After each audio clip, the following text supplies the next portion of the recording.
होता हमको नहीं मालूम, पर हमारे इधर तो होता है। इधर होता है क्या? दूल्हा दुल्हन आते हैं ना, तो उनको दोनों को बिठाते हैं, कितने सारे अरमान धर्म पत्नी के रहते हैं। और हम भी यहाँ आते हैं, व्यासपीठ को नमन करते हैं, व्यासपीठ को प्रणाम करते हैं, और व्यासपीठ को प्रणाम करने के बाद आप लोगों को नमन करते हैं कि आप इतनी दूर से धूप में चलकर ना जाने कितना कितना दूर से कथा को श्रवण करने के लिए यहाँ पहुंचे हो। भगवान देवती महादेव की कृपा आप सब पर हुई है, और आप सब शंकर का एक अंश अवतार हो, इसलिए बाबा की कथा में पहुंचे हो, क्योंकि बाबा ही बाबा के भक्त को बुला सकता है। सती मैया का मन नहीं लगा, सती मैया का मन विचलित हो गया।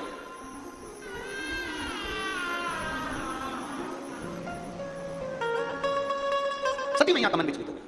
चले, कथा का नियम है, कथा में बैठकर हाथ जोड़कर जो मांगेंगे वो मिलता है। सती मैया कथा में बैठी थी और उसने हाथ जोड़कर मांग लिया, मेरे पति भी काम मुझे लेकर आए। शादी होने के बाद तो लोग घूमने के लिए दूसरी जगह जाते हैं, ये मुझे कथा सुनाने लाए।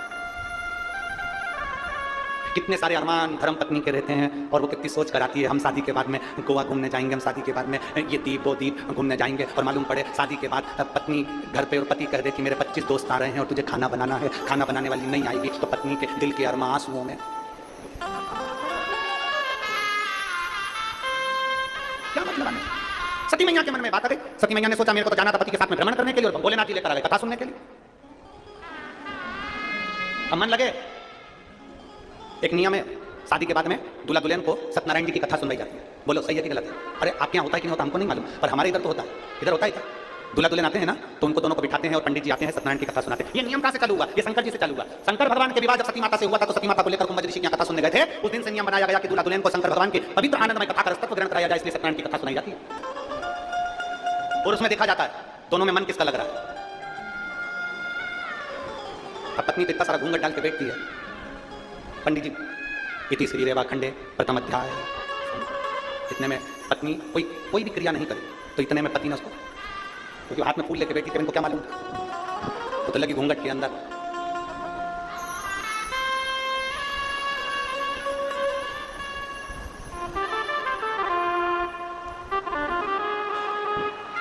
लगी घूंघट। इति श्री रेवा खंडे द्वितीय अध्याय। पत्नी पति से बोली कितने हैं? पति बोला 5।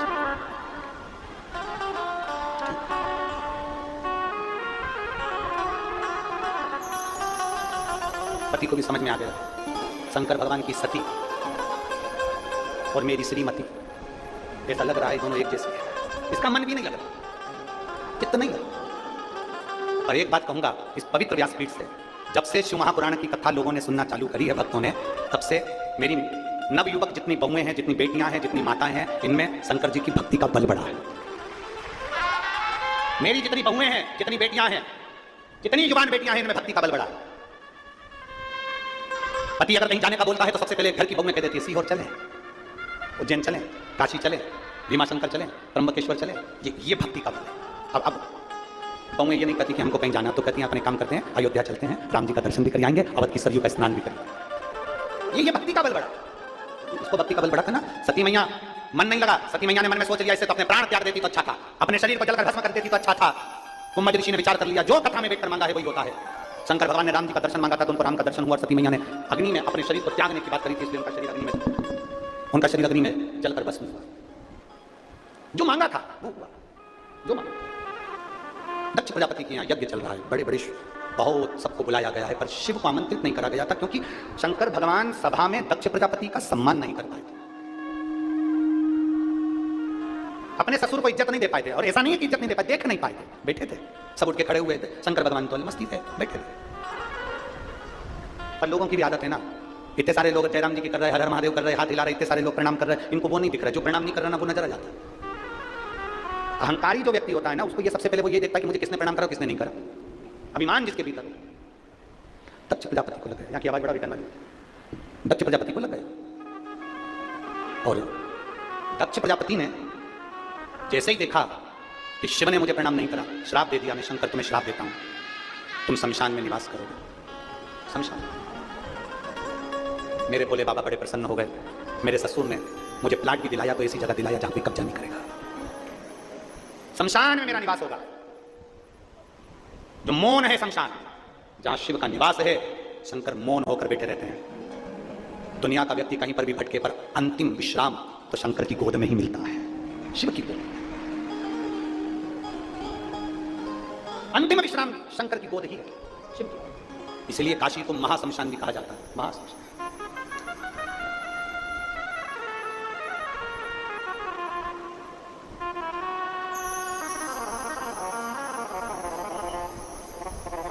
हर पल, हर घड़ी, हर क्षण मनुष्य को अपने अंतिम पल का स्मरण करते रहना चाहिए। अंतिम पल, अंतिम विश्राम है भगवान शंकर का द्वार। और फिर निवेदन करेंगे, जहां जितनी माताएं बैठी हैं, जितने लोग टीवी पर सुन रहे हैं, उनसे फिर निवेदन करेंगे, शंकर के मंदिर में जाना, जल चढ़ाना, किसी से कुछ बोलो चाहे मत बोलो, पर इतना जरूर करना कि थोड़ी देर, 2 क्षण, कहीं जहां पर कोई ना बैठा हो वहां तुम बैठकर 2 क्षण श्री शिवाय नमस्तुभ्यम, श्री शिवाय नमस्तुभ्यम जपो और अपने दिल की बात बाबा से कहो, अपने मन की बात बाबा से। एक लड़की बैठी है, बच्ची रक्षा मनोज तिवारी, परतवाड़ा की रहने वाली, मेरा मोबाइल नंबर ये है। मैं 19 साल की हूँ। कहीं बैठी हो? रक्षा मनोज तिवारी, कहीं बैठी हो तो हाथ हिला सकते हैं। आप ही बेटा, श्री शिवाय नमस्ते, आ जाओ, बेलपत्र ले जाना, आ जाओ। गुरुदेव, 31 जनवरी 2023 को मेरी आंखों की रोशनी चली गई थी। गुरुदेव, जब हॉस्पिटल में डॉक्टर को दिखाया तो डॉक्टर ने कहा कि तुम्हारी आंख में, जब आंखों में दर्द हुआ और आंखों में दर्द हुआ तो डॉक्टर को दिखाया, दिखाने पर मालूम पड़ा, हम जब डॉक्टर को दिखाए तो डॉक्टर ने कहा तुम्हारी आंख में क्लॉटिंग जम गई है, जिसके कारण बस तुम्हारी आंखों की रोशनी में जो रेटिना है वहां दाग पड़ गया है, उसके कारण बस तुम्हारी आंखों की रोशनी चली गई है। धीरे धीरे वो दाग बढ़ता रहा, आंखों की रोशनी कम होती चली गई। गुरुदेव, डॉक्टर ने हमको 2 महीने का समय दिया कि 2 महीने में ये आंख इतनी तो ठीक नहीं होगी, हल्का हल्का जैसा दिखेगा वैसा ही तुम्हारी आंखों से दिखता रहेगा, क्योंकि अब ये आंखें पूरी समय ऐसी ही रहेगी। जब हमने सुना बड़ा दुख हुआ, क्योंकि हम पढ़ाई भी कर रहे थे, तभी हमने शंकर जी के मंदिर में जाना प्रारंभ करा और शंकर भगवान को 1 लोटा जल चढ़ाते, मंदिर में ही उस जल को अपनी आंखों पर लगा लेते, मंदिर में ही उस जल को अपनी आंखों पर लगा लेते और सीहोर का रुद्राक्ष लिया, उस रुद्राक्ष का जल हम पीना प्रारंभ करें। हम बाबा का धन्यवाद देने के लिए आए हैं गुरुदेव, हम बाबा को धन्यवाद देने के लिए आए हैं कि बाबा की कृपा से, डॉक्टर तो 2 महीने का बोले थे, पर 15 दिन में मेरे देवाधिदेव महादेव ने मेरी आंख की रोशनी वापस लौटाई है। मैं बाबा को धन्यवाद देने के लिए आया। आ जाओ, शिव कृपा, शंभु ओघड़ी, ठीक है।